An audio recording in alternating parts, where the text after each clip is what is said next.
আকাশে মেঘের ঘনঘটা বাড়লেই ঝাড়গ্রামের সবজি চাষিদের দুশ্চিন্তাও বাড়ছে।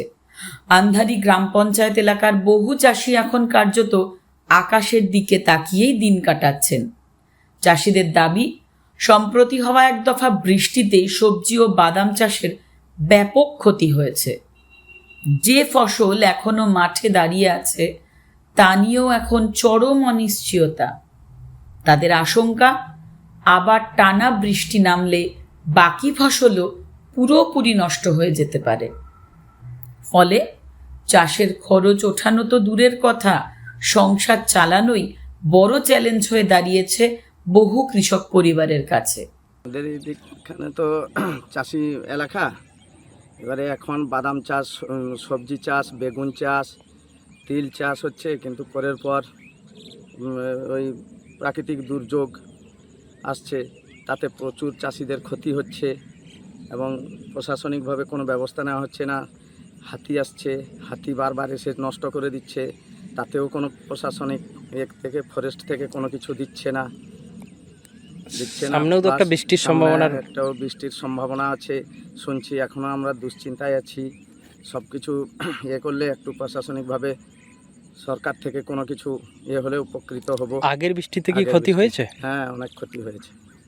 আচ্ছা, আবার তো বৃষ্টির সম্ভাবনা রয়েছে, কতটা ক্ষতির আশঙ্কা করছেন? হ্যাঁ, অনেকটা ক্ষতির আশঙ্কা করছি বৃষ্টি হলে। আন্ধারি গ্রাম পঞ্চায়েত এলাকার অধিকাংশ পরিবারই সারা বছর সবজি চাষের ওপর নির্ভর করেই জীবিকা নির্বাহ করেন। বারবার প্রাকৃতিক দুর্যোগের ধাক্কায় সেই জীবিকাই এখন বড় সংকটে। একদিকে ঋণের চাপ, অন্যদিকে বৃষ্টি আর হাতির হানায় ফসলহানির আশঙ্কা, সব মিলিয়ে চাষিদের মধ্যে বাড়ছে অনিশ্চয়তা। এ নিয়ে বন দপ্তরের বিরুদ্ধেও ক্ষোভ প্রকাশ করেছেন স্থানীয়রা। বাদাম আর ফুলকপি, বাঁধাকপি, সবজি চাষ হয়। বৃষ্টির জন্য কিছু ফসল নষ্ট হয়ে গেছে। এখন আরও সিজনে ঝড় আসার চেষ্টা দেখছি, আশঙ্কা তাদের চাষ। কতটা ক্ষতির আশঙ্কা করছো তোমরা? কিছু তো 100%-এর মধ্যে 80% ক্ষতিগ্রস্ত হয়ে গেছে ফসলের জমিগুলো। আরও বিভিন্ন দিকে আসছে। ক্ষতিপূরণ ক্ষয়ক্ষতির মেলে না? ক্ষয়ক্ষতি মেলে, কিছুজন পায়, তাও স্যার নাইয়ের মতো আর কি বলতে গেলে। কি কি চাষ হয়েছে এই সময়টা?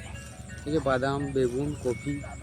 চাষিদের অভিযোগ, প্রাকৃতিক দুর্যোগে ফসলের ক্ষতি হলেও সরকারি ক্ষতিপূরণ সবসময় সকলের কাছে পৌঁছয় না। ক্ষতিপূরণের প্রক্রিয়া জটিল হওয়ায় বহু প্রকৃত ক্ষতিগ্রস্ত কৃষক সেই সুবিধা থেকে বঞ্চিত হন বলেও অভিযোগ।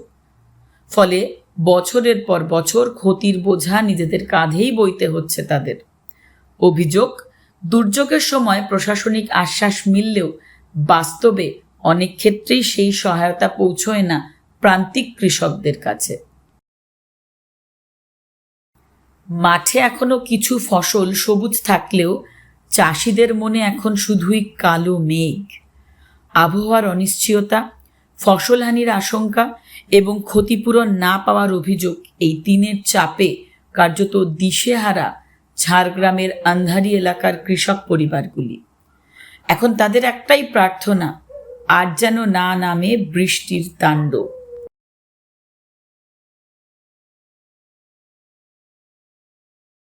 বৃষ্টিতে সবজি চাষের ক্ষতির আশঙ্কায় চাষিরা ঝাড়গ্রামের আঁধারি এলাকা, আর এই এলাকায় এই সময় মূলত বাদাম থেকে শুরু করে বেগুন থেকে শুরু করে নানান সবজি চাষ করেন এই এলাকার বাসিন্দারা। তবে এই মুহূর্তে বেশ কিছুদিন আগে বৃষ্টি হয়েছে, যার কারণে তাদের বাদাম চাষে অনেকটাই ক্ষতি হয়েছে তারা জানাচ্ছেন। এবং আবহাওয়া দপ্তরের পূর্বাভাস অনুযায়ী আবারও বৃষ্টির সম্ভাবনা রয়েছে, কিন্তু এই বৃষ্টিতে তারা আরও বেশ কয়েক বিঘা জমি তাদের ক্ষতির আশঙ্কা করছে।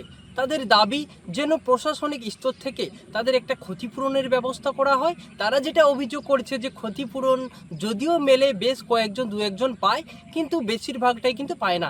এতে তাদের বহু বিঘের পর বিঘে যে বাদাম থেকে শুরু করে তিল থেকে শুরু করে এমনকি সবজি নানা রকম যেটা চাষ করা হয় সেটার কিন্তু ক্ষয়ক্ষতি হয়ে যায়। ঝাড়গ্রাম থেকে শঙ্কর বারিক, এক্সপ্রেস নিউজ।